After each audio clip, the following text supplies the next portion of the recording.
Bonjour mes princes et princesses et bienvenue à l'heure du conte avec Madame Martine. Aujourd'hui, l'histoire s'intitule Le château qui put être où, écrit par l'autrice Katia Canciani, illustré par Anne-Marie Sirois des éditions Bouton d'Or Acadie.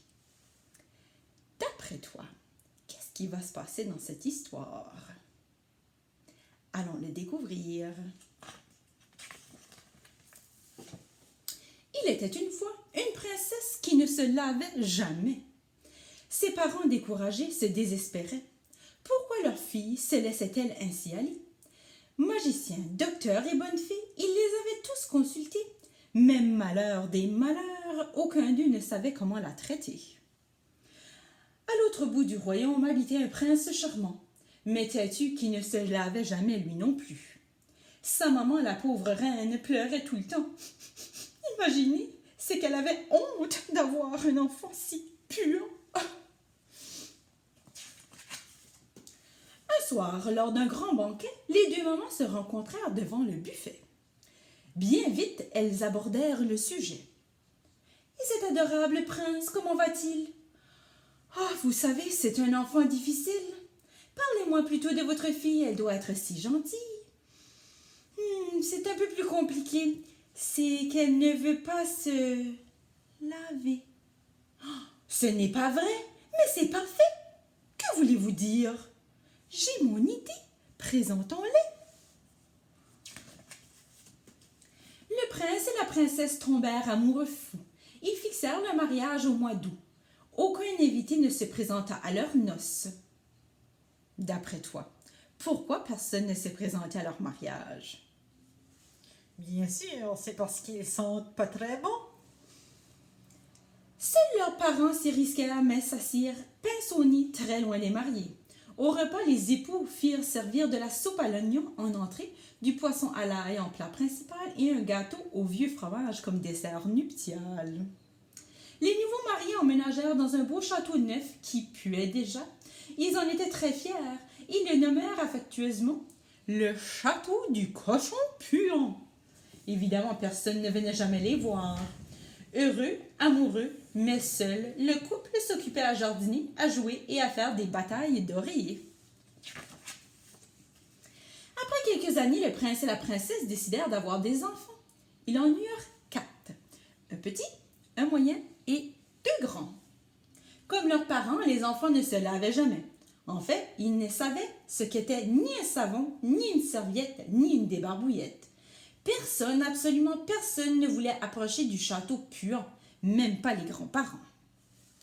Je ne les blâme pas parce que moi non plus je ne voudrais pas approcher du château puant. Un jour, les enfants du château, attirés par des cris de joie au loin, s'aventurèrent jusqu'à la ville. Là, cachés dans les buissons, ils aperçurent des dizaines d'enfants qui s'amusaient.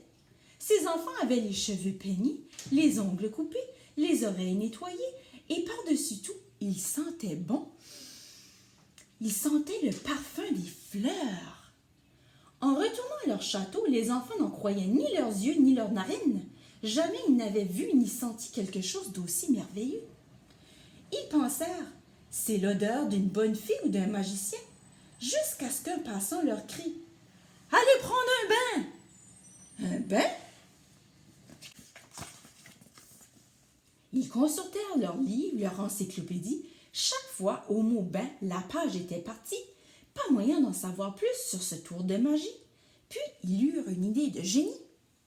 D'après toi, c'est quoi leur idée de génie? Par pigeons voyageurs, ils envoyèrent un message à leurs grands-parents. Les grands-parents, enchantés, répondirent rapidement. Elles donnèrent leurs instructions, firent même livrer du savon. Ce soir-là, les enfants se rencontrèrent en cachette dans l'écurie. Chacun portait un seau d'eau froide à la main droite et un seau d'eau chaude à la main gauche. Ils vidèrent ces 8 seaux d'eau dans un grand abreuvoir et dans ce bain improvisé, ils se lavèrent pour la première fois de leur vie. Les orteils, les oreilles, les pieds, le nez, le bedon, le menton, tout y passa, même les genoux. Ils s'amusèrent comme des petits fous. Ils s'éclaboussèrent, ils plongeaient, ils flottaient, ils frottaient. Quelle journée extraordinaire, pensant-ils en s'endormant. Le lendemain, avant même que leurs parents ne soient levés, les enfants coururent à la ville. Bien vite, tout le monde voulut jouer avec les petits nouveaux, des amis à la dizaine, quel trésor! Ce soir-là, ils se lavèrent encore. Une semaine passa ainsi. Les enfants jouaient toute la journée avec leurs amis, regagnaient le château pour le souper et se lavaient en soirée. Les parents trouvaient leur comportement bizarre et, comble de stupeur, ne reconnaissaient plus leurs petits à leur odeur. Par une belle journée ensoleillée, les enfants invitèrent leurs copains chez eux. La bande gambadait joyeusement vers le château lorsque... Burk! Les enfants de la ville ne voulurent plus avancer. « Ça pue !» dit l'un d'eux. « Ça pue trop !» dit l'autre. « Ça pue énormément !» ajoute le plus petit. Ils repartirent en courant. Fâchés, les 4 frères et sœurs rentrèrent au château.